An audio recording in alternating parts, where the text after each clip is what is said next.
Hello, and thanks for your interest in Blue Moon's Customer Consignments product for Dynamics GP.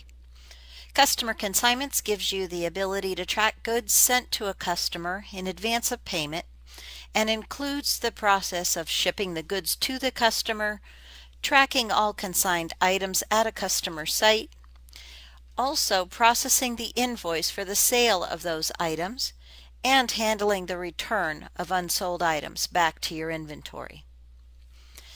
Let's start by taking a look at the customer setup. If we select a customer, we can go right under Additional Customer Consignment Options.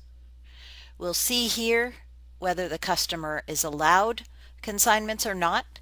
In this case, the customer is not allowed, so there will be no consignment site ID. If we select a customer that is processing consignments, under the Additional Consignment Customer Options, we will be able to choose Allowed and then identify a customer consignment site ID that matches that customer. So we'll choose Adam Park Consignment Site. You can also configure customer consignments to be tied to your site IDs. In this case, we're going with customer-specific site IDs. Once we've saved this customer information, then we're able to go in and process consignment transactions for this customer. In the case of shipping the items out to the customer, we would create an order and use one of our customer consignment shipping types. We'll put in our customer ID, and it will confirm that this is indeed a consignment order.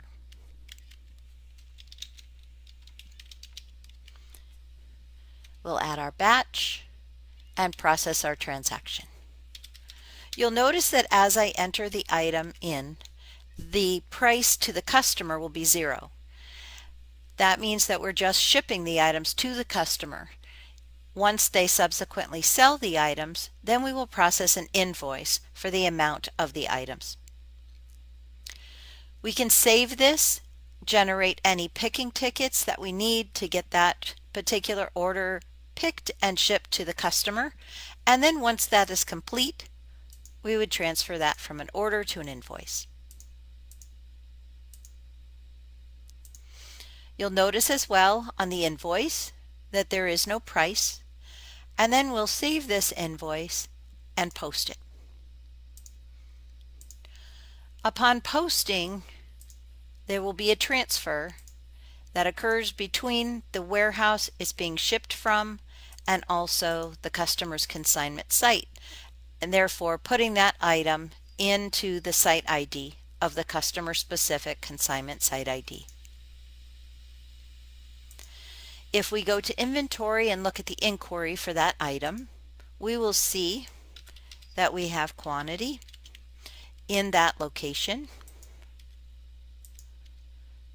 And we also will see that we have quantity in all of the other locations that we have, including our standard locations. So any other customer consignment locations would also be represented here.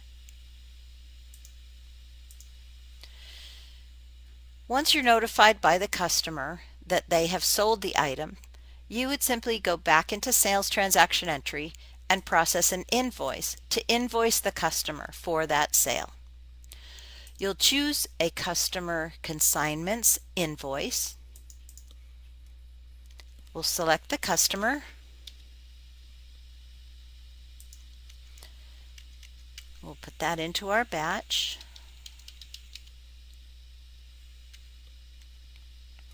And you'll notice that the site ID that will default for this transaction will be that customer's consignment site ID. You'll also notice that the price is there. So this customer's price will now be appearing in this window because we're now billing them for the items that they have sold. We'll save this transaction, accept any associated promotions for this item, and then we'll post the transaction. All of your pricing add-ons or promotions that you might have in place with extended pricing will certainly be in effect when using customer consignments. Then we'll post the transaction, and this will now put that invoice on the customer's account.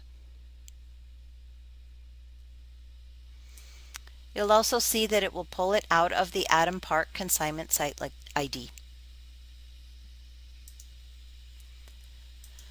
Now, if you're notified by your customer that they will be returning the items and they have not sold them, then you can process a return, also through sales transaction entry, choosing the return option, and then choosing the consignment return.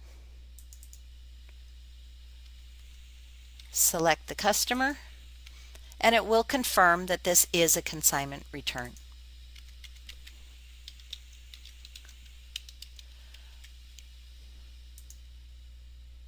You'll also be confirming the warehouse where these items will be returned into. The system will produce that same transfer that you saw earlier, except on the return it will be coming from the customer's consignment site ID into the site ID that you indicate on the return itself. You'll notice that once again, the price that's on this transaction will be 0 because this is simply going to end up being a transfer back from the customer's location into your location. And we'll save this and post it.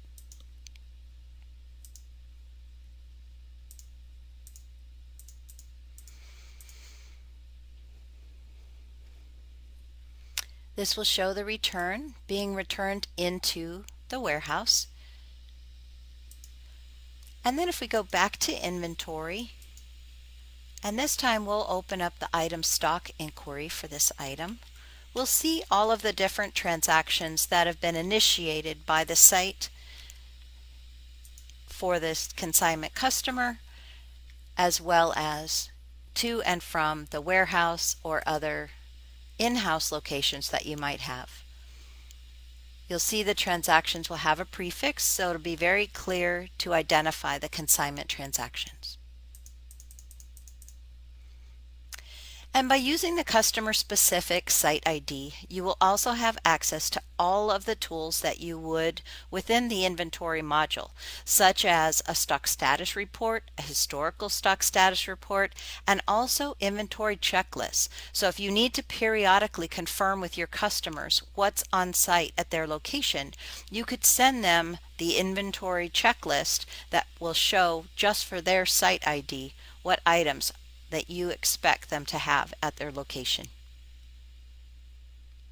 For more information on our Customer Consignments product or any of the products from Blue Moon, please visit our website at www.bluemoonISV.com. And thanks again for your interest in our products.